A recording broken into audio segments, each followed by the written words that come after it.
بینەری بەڕێز دڵت نیگەران نەبێت. ئەمە دیمەنی نەشتەرگەریەکی سەرکەوتووە. پیاوێکی 40 ساڵان لە ئوسترالیا دڵی دەستکردی بۆ دەچێنرێت.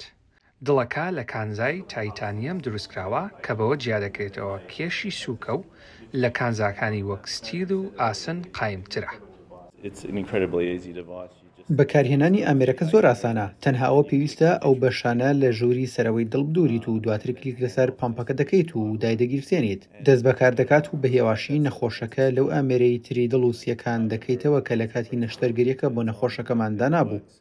نەخۆشە ئوسترالیەکە کە نەیویست ناسنامەی ئاشکرا بکرێت، ساڵی ڕابردوو دڵی لە وەستان نزیک بوو، بەڵام ئەو کات دڵی کەسێکی بەخشەر بەردەست نەبوو بۆی. پزیشکان مانگی 11 ساڵی 2024 لە شاری سیدنی بە شێوەیە کاتی دڵە دەستکردەکەیان بۆ دانا. دوای نەشتەرگەریەکە نەخۆشەکە تەندروستی زۆر باش بوو، بە ڕەزامەندی پزیشکانیش گەڕایەوە ماڵەوە و 104 ڕۆژ بەم دڵە دەستکردا ژیانی ئاسایی بەڕێ کرد.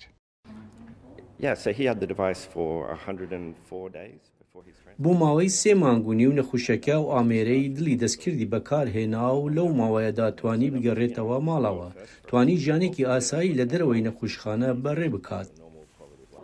دڵی تایتانیەم 104 ڕۆژ بەبێ کێشە لە لێدان بەردەوام بوو. دوای ئەوە نەخۆشەکە دڵی کەسێکی بەخشەری بە سەرکەوتویی بۆ دانرا.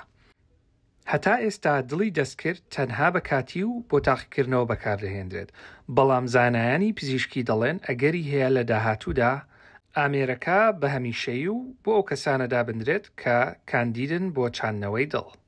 ڕێگا حسێن، دەنگی ئەمریکا، واشنگتن.